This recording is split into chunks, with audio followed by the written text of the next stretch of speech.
Mr. Luciano, let's start at the very beginning.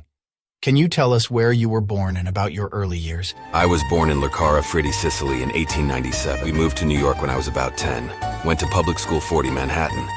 But I'll be honest with you, I was more into street education. Your favorite sport back then? Baseball. Loved it. Nothing like the thrill of hitting a home run, you know? Absolutely. And how did you find your way into the mob world, Mr. Nobody Luciano? finds their way into the mob.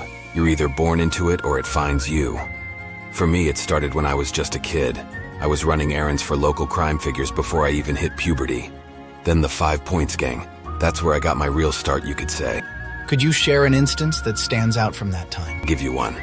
When I was around 19, I got nabbed by the cops for selling heroin. Spent 6 months at the Elmira Reformatory. That's when I learned the first rule of this business. You keep your mouth shut. You don't rat on your friends. So how did your rise to power come about? Bloody road.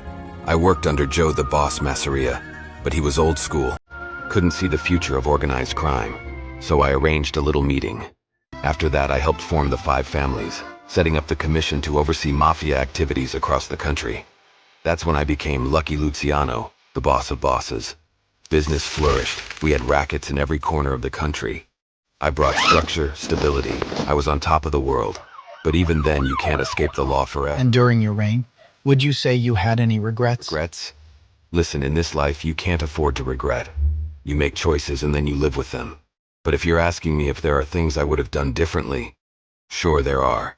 Maybe I could have been a better son, a better friend. Maybe I could have held on to some relationships that I let slip away. But at the end of the day, we are what we choose to be. And I chose to be a survivor. It's been a privilege hearing your story. I ain't one for interviews, but you did good. I appreciate you taking the time to understand, not just judge. Not many are willing to do that. The honor is mine, Mr. Luciano. We all have a story to tell, and I'm glad I could help share a bit of yours. Thank you for your time.